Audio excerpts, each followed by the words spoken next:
बिस्मिल्लाहिर्रहमानिर्रहीम। आज की क्लास हम शुरू करते हैं और आज की क्लास में हम लोग जावास्क्रिप्ट में वेरिएबल्स के बारे में पढ़ होंगे। लास्ट क्लास में हम लोगों ने सेटअप देखा था, किस तरीके से हम जावास्क्रिप्ट को सेटअप कर सकते हैं, किस तरीके से इंस्टॉलेशन होती है और फाइल कैसे क्रिएट करते हैं और फर्स्ट प्रोग्राम कैसे लिखते हैं। आज की क्लास में हम लोग वेरिएबल्स के बारे में पढ़ेंगे और देखेंगे कि वेरिएबल्स क्या होते हैं, किस तरीके से क्रिएट करते हैं, वेरिएबल डिक्लेयर करने के क्या तरीके हैं, उनको वैल्यू कैसे इनिशियलाइज की जाती है। ये तमाम चीज़ें जो है वो हम आज की क्लास में देख रहे होंगे। तो बिना किसी टाइम जाए कि हम लोग जो है अपनी क्लास का आगाज करते हैं। तो आज हम पढ़ने वाले हैं वेरिएबल इन जीएस। वेरिएबल क्या है? वेरिएबल और कंटेनर फॉर डेटा। कोई भी डेटा के लिए हमारे पास ऐसा एक कंटेनर है जिसमें हम उसकी वैल्यू स्टोर करवा सकते हैं। जैसे कि हम अपना नाम है, मेरा नाम क्या है? कमर। ऐसे मैं इसको कहीं लिखूंगा तो मैं किस तरीके से लिखूंगा? माई नेम इक्वल टू कमर। सही, इस तरीके से लिखूंगा तो मेरे पास माई नेम क्या हो गया? एक वेरिएबल हो गया।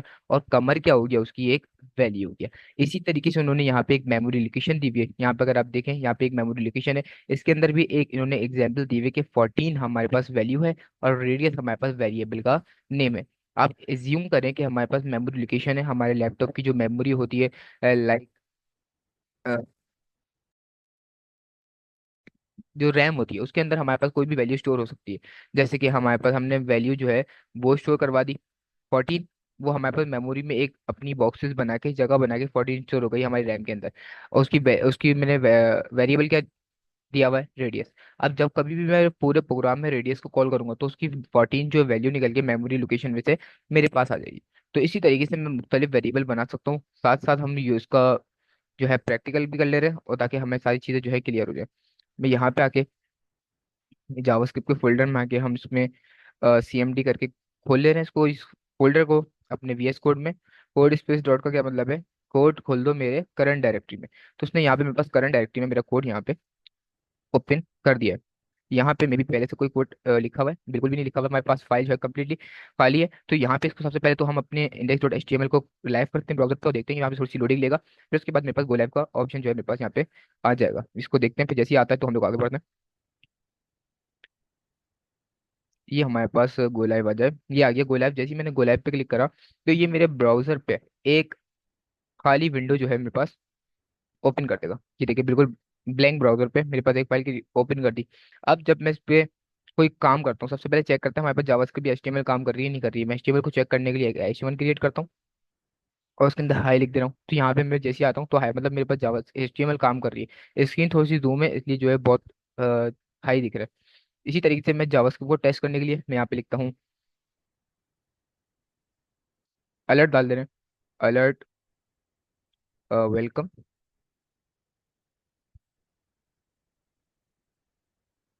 तो यहाँ पे अलर्ट आ गया हमारे पास एक पॉपअप की शक्ल में, वेलकम। जैसे इसको ओके करता हूँ तो ये चले जाता है। जैसे ही मैं F12 भी प्रेस कर ले रहा हूँ ताकि मेरे पास शायद में कंसोल विंडो भी ओपन हो जाए, क्योंकि जावास्क्रिप्ट का तमाम काम मेरे पास कंसोल विंडो पे शो होता है। ये तमाम चीज़ हमने फर्स्ट क्लास में देख ली थी। अब वेरिएबल्स पढ़ना शुरू करते हैं कि वेरिएबल्स क्या होते हैं। वेरिएबल्स एक कंटेनर होते हैं जिसके अंदर हम अपनी वैल्यू स्टोर करवा सकते हैं। जैसे कि हमारे किचन में देखिए हमारे पास मुख्तलिफ मसाले रखे हुए होते हैं। जैसे नमक होता है, नमक का बरनी अलग होती है, देन उसके अंदर सॉल्ट होता है हमारे पास। तो हमारे पास नमक की जो बरनी है, सही है, वो हमारे पास क्या कहलाएगा? वेरिएबल कहलाएगा, कंटेनर कहलाएगा। और कंटेनर के अंदर जो वैल्यू स्टोर है वो क्या है? सॉल्ट है। इसी तरीके से मैं लिख सकता हूँ let jar equal to salt. Jar के अंदर क्या है? सॉल्ट है मेरे पास। इसी तरीके से मैं कंटेनर बना बना के अपने काम कर सकता हूँ। कोई भी वैल्यू स्टोर करवानी हो मुझे तो मैं कंटेनर बना के उसके अंदर उसकी वैल्यू इजिली स्टोर करवा सकता हूँ। सबसे पहले मैं वेरिएबल बनाने का आपको तरीका बताता हूँ। सबसे पहले लिखेंगे हम let jar equal to salt. हमारे पास जार किसके बराबर है? सॉल्ट के बराबर। जार के अंदर हमारे पास क्या है? सॉल्ट। अब मैं यहाँ पे लेट से क्यों कर रहा हूँ शुरू? क्योंकि हमारे पास वेरिएबल डिक्लेयर करने के तीन तरीके होते हैं। वेरिएबल डिक्लेयर करने के तीन तरीके होते हैं। मैं अगर सिर्फ जहाँ पे जार लिख दूँ और यहाँ पे जार इक्वल टू सॉल्ट करूँ तो यहाँ पे बन जाएगा, लेकिन एरर देगा हमें बाद में, क्योंकि ये हमारे पास वेरिएबल डिक्लेयर इनिशियलाइज हमने वैल्यू कर दी लेकिन वेरिएबल को सही से डिक्लेयर नहीं करा है। क्योंकि हमने लेट, कॉन्स्ट और var तीन तरीके होते हैं हमारे पास वेरिएबल डिक्लेयर करने के। हम डायरेक्ट ऐसे नहीं लिख सकते जार इक्वल टू सॉल्ट। और यहाँ पे मैं CLG करवाऊँ जार और इसको हम देखें तो यहाँ पे सॉल्ट तो आ गया, लेकिन हमारे पास वेरिएबल जो डिक्लेयर करने का असल तरीका है उस तरीके से हम अपने वेरिएबल को डिक्लेयर कर रहे होंगे। हमारे पास वेरिएबल डिक्लेयर करने का तरीका क्या है? लेट कॉन्स्ट और var। सबसे पहले लेट को देखते हैं। Let const equal to, sorry let const कर दिया, let name equal to Qamar. अब मैंने लेट से ही क्यों शुरू करा, लेट नेम इक्वल टू, क्योंकि हमारे पास वेरिएबल जो डिक्लेयर करने का तरीका है वो हमारे पास तीन है। अब हम अपने नोट्स में आके देखते हैं। अगर जैसे ही मैं नोट्स में आया तो उसके बाद हम वेरिएबल की जेएस के बाद आते हैं, तो यहाँ पे वेरिएबल रूल दिए हुए हैं। उसके बाद इन्होंने दिया हुआ है लेट कॉन्स्ट ऑफ वार। पहले लेट कॉन्स्ट ऑफ वार समझते हैं, फिर उसके बाद हम वेरिएबल की जो है आइडेंटिफायर है उसके पास चलते हैं। सबसे पहले लेट कॉन्स्ट ऑफ वार में क्या डिफरेंस है। मैं लेट से ही क्यों डिक्लेयर कर रहा हूँ, मैं यहाँ पे वार से भी डिक्लेयर कर सकता हूँ और मैं यहाँ पे कौन से भी डिक्लेयर कर सकता हूँ। तो यहाँ पे मेरे पास लेट से ही क्यों कर रहा हूँ या वार से क्यों नहीं कर रहा, कौन से क्यों नहीं कर रहा, ये सारी चीजें जो है हम पहले डिस्कस करते हैं। सबसे पहले हम वार देखते हैं। वार से हम वेरिएबल डिक्लेयर कर सकते हैं, बिल्कुल कर सकते हैं। मैं बोला वार नेम इक्वल टू कवर। अब यहाँ पे मेरे पास मसला क्या है, मैंने वार से अपना वेरिएबल डिक्लेयर कर दिया, सही है। अब यहाँ पे इशू समझिएगा, मैंने वार से अपना वेरिएबल डिक्लेयर कर दिया और नीचे मैंने तकरीबन 1000 लाइन का कोड लिख दिया। सही है, 1000 लाइन का कोड है मेरे पास, सही है। नीचे आ गया हूँ मैं, 1000 लाइन का कोड लिख गया। अब मुझे पता ही नहीं मैंने नेम नाम से एक वेरिएबल डिक्लेयर किया हुआ है। सही है, अब 1000 लाइनें लिखने के बाद बंदे के जहन से भी निकल जाता है ना, मैंने ऊपर याद नहीं है मुझे नेम नाम से मैंने एक वेरिएबल ऊपर लिखा हुआ है पहले से। मैं नीचे आया, मैंने एक और लिखा वार नेम इक्वल टू, अब उसकी वैल्यू कर दी सफर। जैसे ही मैंने जफा करी तो यहाँ पे मुझे कोई एरर नहीं दे रहा है। अब यहाँ पे मेरी वेबसाइट क्रैश हो सकती है, क्यों क्रैश हो जाएगी, क्योंकि मैंने जहाँ जहाँ नेम कमर डाला हुआ था पहले, अब उसकी जगह क्या शिफ्ट हो गया, जफर शिफ्ट हो गया।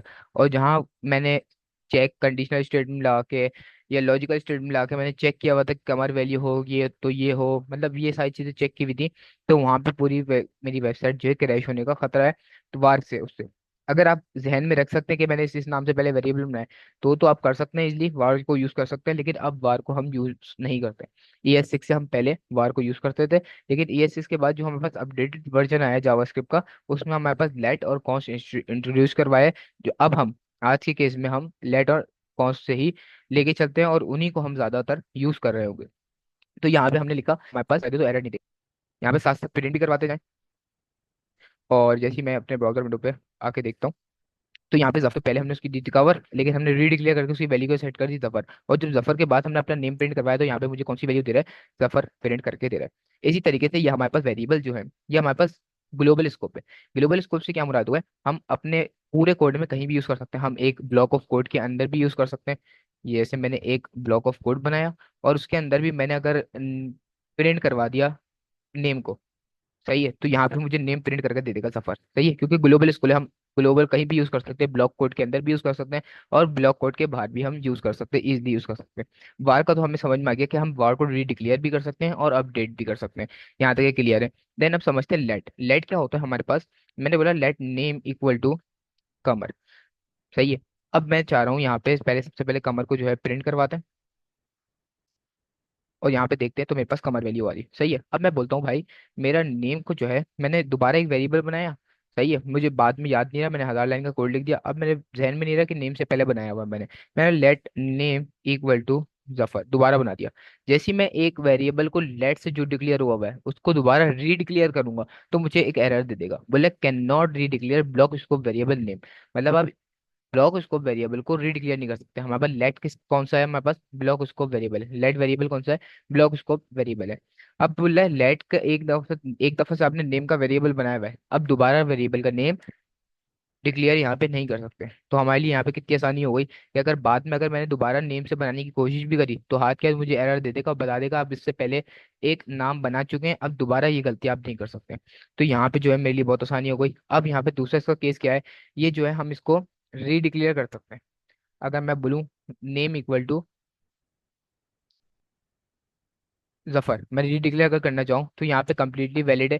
यहाँ पे नेम को अपडेट कर देगा, ये नेम जो है इसके रियल टाइम इसके वेरिएबल में चेंजेस कर रहा है, क्योंकि हमारे पास नेम के अंदर कमर वैल्यू स्टोर है, सही है। नेम के अंदर जो भी हम वेरिएबल के आगे जो वैल्यू लिखेंगे वो वेरिएबल के नेम के अंदर ही जाके सेट हो जाती है, सही है। इसी तरीके से हमने जैसे लिखा नेम इक्वल टू जफर, तो यहाँ पे नेम के अंदर जो वैल्यू स्टोर थी वो अपडेट होके जफर में तब्दील हो गई। अब यहाँ पे लिखते हैं CLG और नेम यहाँ पे प्रिंट करवाते तो अब मेरे पास जफर प्रिंट होगा।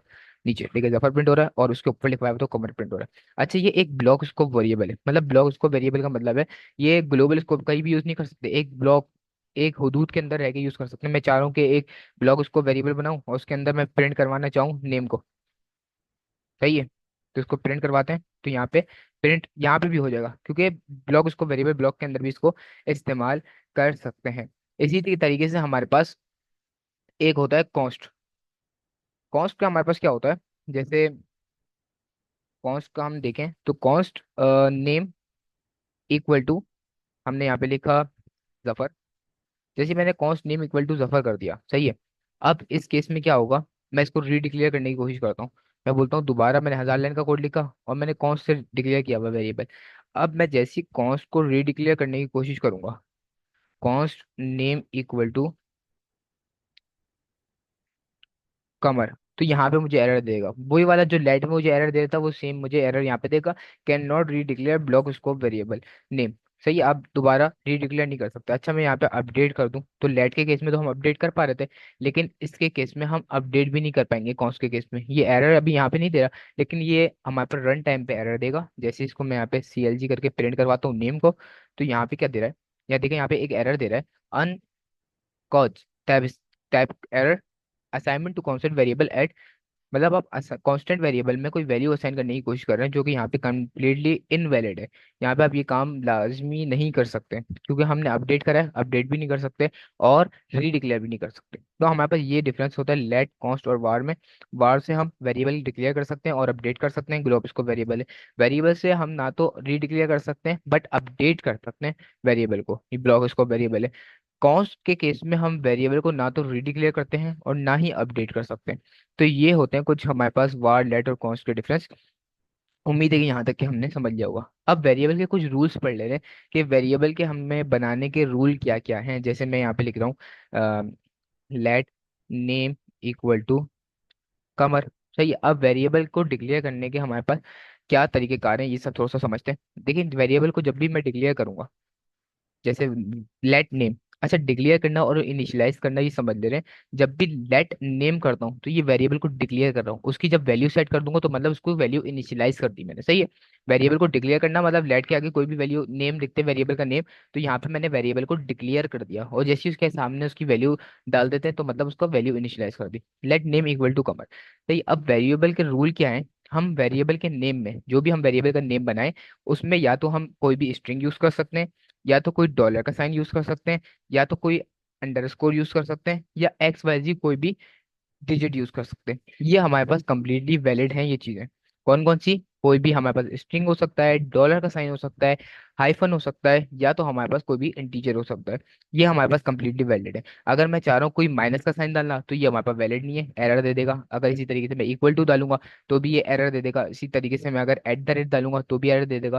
क्योंकि हमारे पास कौन कौन सी चीजें वैलिड है, सिर्फ कोई भी हमारे पास स्ट्रिंग हो सकता है, या डॉलर साइन हो सकता है, हाइफन हो सकता है, सॉरी हाइफन नहीं अंडरस्कोर हो सकता है, या तो हमारे पास कोई डिजिट हो सकता है। इसी तरीके से यहाँ पे हम देखते हैं वेरिएबल नेम आर, सॉरी नीचे वाला पढ़ा दिया पहले। Variable name are case sensitive, a small A and capital A difference. हमारे पास वेरिएबल के नेम में केस सेंसिटिव हमारे पास जावास्क्रिप्ट लैंग्वेज है। केस सेंसिटिव कैसे, कि हमारे पास याला नेम का मतलब कुछ और है और लेट नेम का मतलब कुछ और है। अब यहाँ पे इसने एरर नहीं दिया है, तो दोनों नेम ही, लेकिन यहाँ पे एरर नहीं दे रहा है। क्यों, क्योंकि हमने ऊपर वाले में एन स्मॉल लिखा हुआ है और दूसरे वाले में एन क्या लिखा हुआ है, कैपिटल। इस वजह से ये एरर नहीं दे रहा है रीडिक्लेयर में, क्योंकि इसका नेम का मतलब कुछ और है और स्मॉल नेम का मतलब कुछ और है। अगर आप अदर प्रोग्रामिंग लैंग्वेज जाए जैसे मोंगोस वगैरह में, तो इन दोनों में नेम का मतलब एक ही होता है, भले छोटे स्मॉल से लेके या कैपिटल से लेके।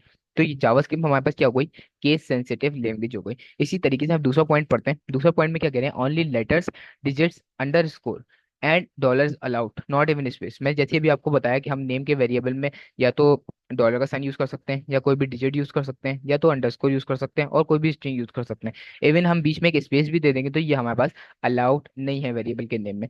सही है, तो ये हमने पढ़ लिया, ये चीज हम दे सकते हैं, चाहे ये चीज आप शुरू में दें या एंड में दें। अब यहाँ पे आते हैं नीचे, ओनली अ लेटर अंडरस्कोर और dollar should be first character. अच्छा, अब जब फर्स्ट कैरेक्टर होगा आपका, जो शुरुआत करते हैं आप, शुरुआत कोई भी स्ट्रिंग हो सकती है। सही है, कोई भी हमारे पास डॉलर का साइन हो सकता है, कोई भी हम अंडरस्कोर से शुरू कर सकते हैं वेरिएबल का नेम बनाना। लेकिन शुरू में हमारे पास कोई भी नंबर नहीं आ सकता, ये ध्यान में रखिएगा।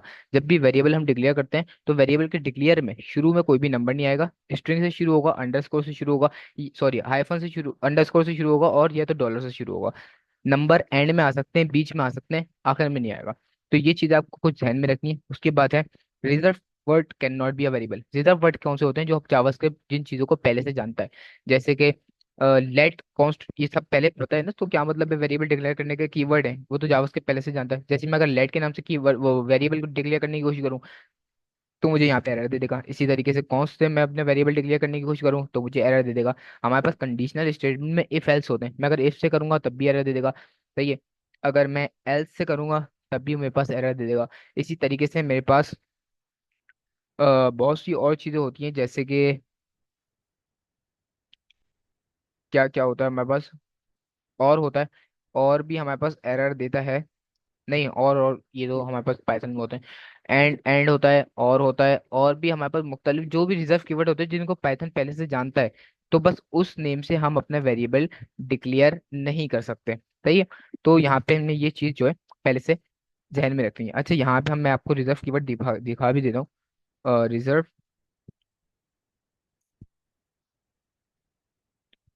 Keyword in JavaScript. जैसे ही मैंने लिखा, तो यहाँ पे कोई भी आप वेबसाइट खोल लें, और जैसे ही मैं यहाँ पे वेबसाइट खोलता हूँ तो ये सारे हमारे पास रिजर्व कीवर्ड हैं। क्लास, बाइट और फॉल्स हो गया। ट्रू फॉल्स बुलियन वैल्यूज होती हैं हमारे पास। ट्रू फॉल्स उससे भी आप वेरिएबल नहीं बना सकते, देखें। ट्रू, इससे भी नहीं बना सकते। इसी तरीके से फॉल्स, ये भी हमारे बुलियन डेटा टाइप होती है, इससे नहीं बना सकते।